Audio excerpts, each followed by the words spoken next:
Here are the headlines for quarter 2 of 1802.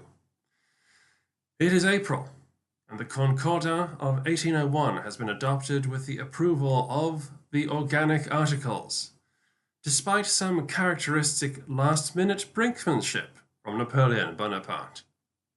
In Saint-Domingue, an awkward stalemate is in place at the end of April, with a steady stream of Toussaint Louverture's lieutenants defecting, including Henri Christophe, on the 26th of April. Fighting is brought to a close in early May. A month later, on June 7th, Toussaint is tricked by the French and finds himself arrested and deported. He ends his 3 months in power on a ship heading east across the Atlantic to face retribution in France.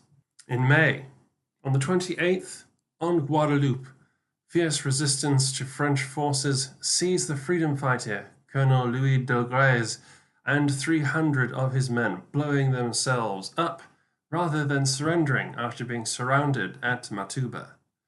Also in May, the slave trade is re-established by the French government. As per the new law of May the 20th, slavery remains legal in islands captured by the British during the war, while the status quo prevails in colonies where slavery had previously been abolished.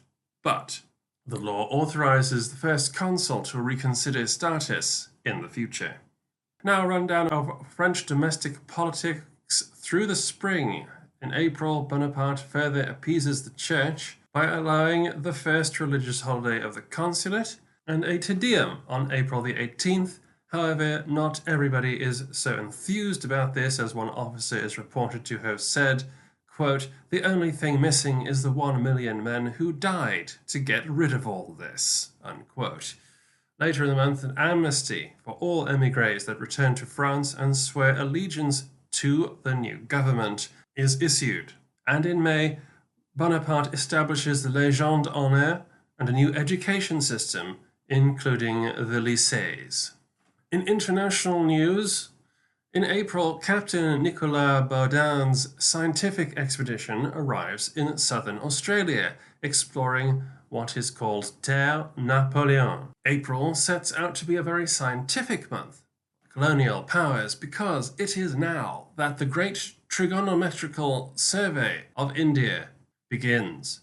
Inspired by the proposal of an infantry officer named James Lambton of the 33rd Foot and the acquisition of the state of Mysore, the East India Company sanctioned an effort to provide a map of company possessions with accurate measurements based on a vast series of triangulations beginning near Madras.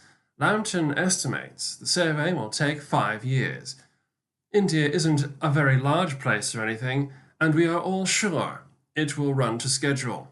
Also in June, General Charles de Caen is appointed Capitaine Général des Indes and ordered to lead an expedition to restore French authority in Pondicherry.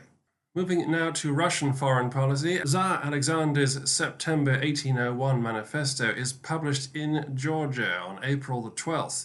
Russian commander-in-chief in the Caucasus, Noring, requires the princes and others to swear an oath of allegiance to the Tsar. In May, treaties between France and Prussia resolved disputes following France's occupation of the left bank of the Rhine. Later in May, from Paris, Bonaparte is informed of a conspiracy against him by General Bernadotte. Aware that many disgruntled and now out-of-work generals disapproved of his policies, Bonaparte intended to disperse the troublemakers through the country.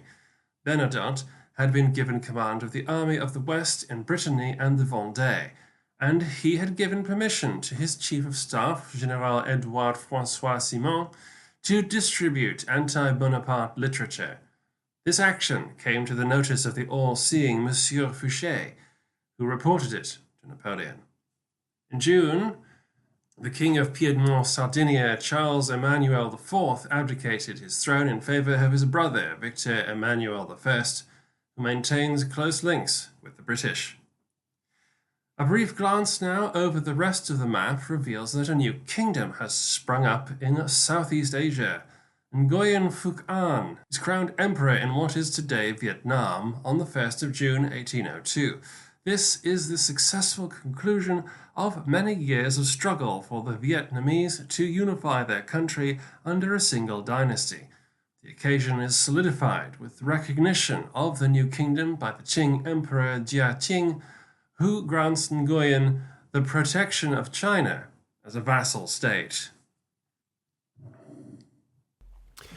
The announcement of a marriage will round out the headlines for this quarter. In Madrid on the 26th of May, a young, rich Venezuelan criollo named Simón Bolívar married Maria Teresa del Toro y Araiza in San Jose Church. Bolívar had come to Spain from South America to complete his studies, and leaves with his well-connected Spanish bride, who he describes as his perfect jewel and priceless. Though hitherto unknown, who can say if the name Bolivar will not reappear in our headlines as the century unfolds? For now, we wish them all the best, and with that, I think that's all the straws we can grasp at the second, Alex, so back to you and the professors.